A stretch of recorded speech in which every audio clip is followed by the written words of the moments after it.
My ruthless CEO fired me for caring for my sick mom. Family problems aren't our concern. But when his $2.3 billion tech merger fell apart, he discovered I owned the patent he desperately needed. When I walked into the emergency board meeting, his face turned white. The day I was fired from Novatech wasn't the worst day of my life. That had come 6 months earlier when Mom's cancer returned. But standing in Marcus Sterling's corner office, watching him sneer at my request for flexible hours to handle her treatments, I realized just how cruel success could make people. Let me get this straight, David. Marcus leaned back in his Italian leather chair. His custom suit probably worth more than my yearly salary. You want special treatment because your mother is sick. Do you think Novatech became a $1 billion company by accommodating everyone's personal problems? I stood my ground. 5 years of leading his R&D department giving me the courage to speak up. I've delivered every project ahead of schedule.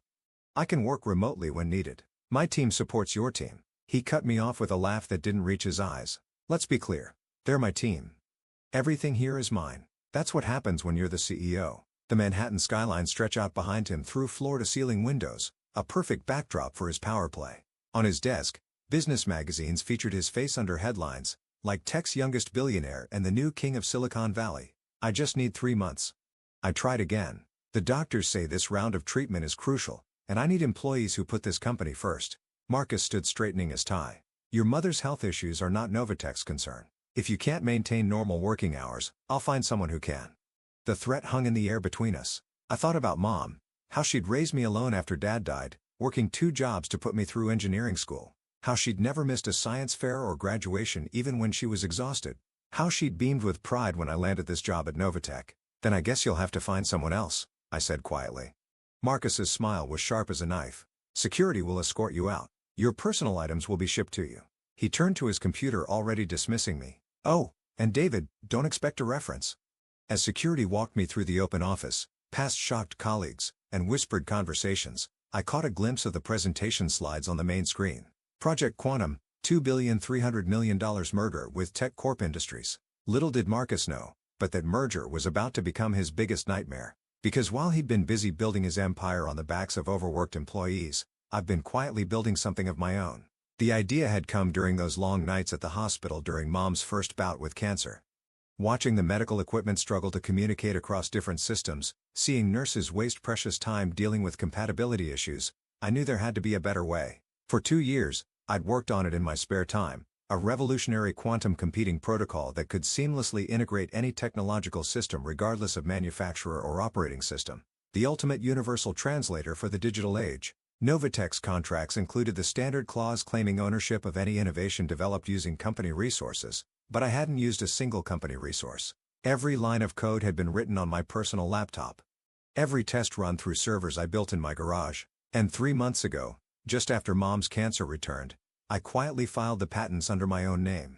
The same patents that Novatech's merger with Tech Corp desperately needed to succeed. Walking out of the Novatech building for the last time, I pulled out my phone and made 2 calls. The first was to Dr. Sarah Chen, Mom's oncologist, upgrading her care package to the hospital's premium suite. The second was to my old college roommate, now a partner at Silicon Valley's top tech law firm. Hey, Michael, I said, watching Marcus' office through the glass walls as he probably drafted the company-wide email about my departure. Remember that patent portfolio we filed? I think it's time to take it public. The next morning, as I sat with Mom during her treatment, my phone buzzed with breaking news alerts. Mysterious PTNTFILING, 3 TENs, NLVATCHORPMEOGER, Wall Street, QEES, TION, SVIA, BILIT, of $2.3 billion test age deal. No VATCHSOCKPLUMNE. He's on Integration Concierge.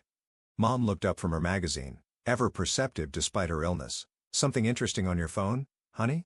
I smiled, taking her hand. Just some business news. Nothing as important as being here with you. But we both knew this was just the beginning. Marcus Sterling was about to learn a valuable lesson about what really matters in life, and it wasn't his corner office or magazine covers. Sometimes the worst day of your life becomes the catalyst for something extraordinary. And sometimes, when you choose love over power, you end up with both. The next few weeks passed in a blur of hospital visits, patent meetings, and increasingly frantic news updates about Novatech's crumbling merger plans.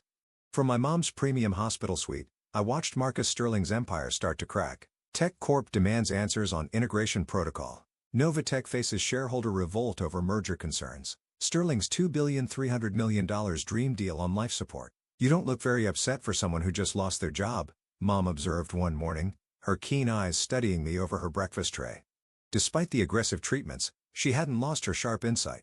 Actually, I smiled, setting my laptop aside. I think I finally found my real job. My thumb buzzed. Michael, my patent attorney, calling with updates. David, it's chaos over there, he reported gleefully. Sterling's been in emergency board meetings for 3 days straight. Tech Corp is threatening to pull out unless Novatech can guarantee system integration within 6 months, which they can't do without my protocol. I finished. Exactly. Their in-house team says it would take years to develop something comparable. The board is demanding answers. Shareholders are panicking, and Sterling, well, let's just say his tech's youngest billionaire crown is slipping. I glanced at Mom, dozing now after her morning medications. Have they figured out who owns the patents yet? No, but they're getting close. Sterling's lawyers have been crawling all over the patent office filings. It's only a matter of time. As if on cue, my phone lit up with another call. Nina Chen, my former deputy at Novatech's R&D department. David, she whispered urgently, Sterling's on the warpath. He just fired 3 people for disloyalty because they suggested looking for the patent holder instead of trying to build a new protocol from scratch. How's the team? Scared? Overworked? He's got everyone pulling 16-hour days trying to replicate your work. But David, she hesitated. There's something else. I overheard him on the phone with someone about alternative acquisition methods. He sounded desperate. I thanked her and hung up, my mind racing. Marcus Sterling hadn't built his empire by playing nice. When billions were at stake, people like him often decided that rules were for others. Sure enough, that evening, unusual activity alerts started pinging from my home security system. Someone had tried to access my garage where my development servers were kept. They're getting sloppy, Michael commented when I called him. I've documented everything. But David, you need to be careful. Sterling's not going to take this lying down. He was right. The next morning, a routine audit from the IRS arrived at my door. By afternoon, old college acquaintances were receiving calls about my concerning behavior. A reporter even showed up at Mom's hospital room, asking questions about my troubled childhood. Classic intimidation tactics, Michael assured me. They're trying to pressure you into revealing yourself. The good news is it means they're desperate. The bad news arrived 3 days later. Mom's doctor called me into her office looking troubled. There's been a complication with the insurance, Dr. Chen said carefully. Somehow, all your mother's premium care authorizations have been revoked. They're saying she needs to move to standard care immediately. My hands clenched. Sterling, I'm sorry. Nothing. I stood up. Don't change anything about her care. I'll handle the bills directly. But Marcus Sterling's message was clear. He could hurt me through the people I loved. Walking back to Mom's room, I made a decision. It was time to stop playing defense. I called Michael. Remember that press package we prepared? Release it tomorrow morning. All of it. The full reveal. Are you sure? Once we do this, I'm sure. And Michael, make sure every major business news outlet gets the video of Sterling firing me. The security cameras had excellent audio. The next morning, while Mom and I watched the sunrise from her hospital window, my phone exploded with notifications. Fired. NOVATC Gauge Engineer. REVELEDS. LISTEROEPKENT. Hold here. Steer at line. FATAL. Miss TEKE. Full. VIDEO of confrontation. KIOEs. GIRAL. No VATCH. Board. KALLSE. Mergai, and Site, GETANG as SHLIES plunge 40%. Mom picked up her tablet, reading the headlines. Is this why you've been smiling at your phone all week? I took her hand. Part of it. The other part is your latest scan results. The treatment's working, Mom. Tears filled her eyes. You didn't have to give up your job for me. I didn't give up anything. I just finally understood what you always taught me. Real success isn't about corner offices or magazine covers. It's about doing the right thing even when it's hard. My phone buzzed again. A message from Nina. Sterling's called an all-hands emergency board meeting for tomorrow morning. He's ordered every department head to attend, including former employees. David, I think this is it. I squeezed Mom's hand. Get some rest. I have a meeting tomorrow. Give them hell, honey, she smiled. But remember, revenge isn't about destroying others. It's about building something better. I finish our old saying. I know, Mom, and that's exactly what I plan to do. Novatech's lobby looked exactly as I remembered it, all chrome and glass and carefully cultivated power. But this morning, the usual buzz of activity was replaced by tense silence. Every screen displayed the same news. Novatech stock in free fall, the merger collapsing, and my face, the fired engineer who held their future in his hands. Security recognized me immediately. Mr. Wilson, the guard nodded respectfully, all traces of his previous dismissive attitude gone. The board is waiting in the main conference room. I checked my watch, 8:57 a.m. Right on time. The conference room fell silent as I entered. Familiar faces lined both sides of the massive table. Department heads, board members, and major investors. Marcus Sterling sat at the head, his perfect facade cracking around the edges. Dark circles shadowed his eyes. His designer suit slightly rumpled. "David," he forced a smile. "Thank you for coming. I believe we have some things to discuss." "Do we?" I took my seat, setting my laptop on the table. I thought Novatech wasn't concerned with personal problems.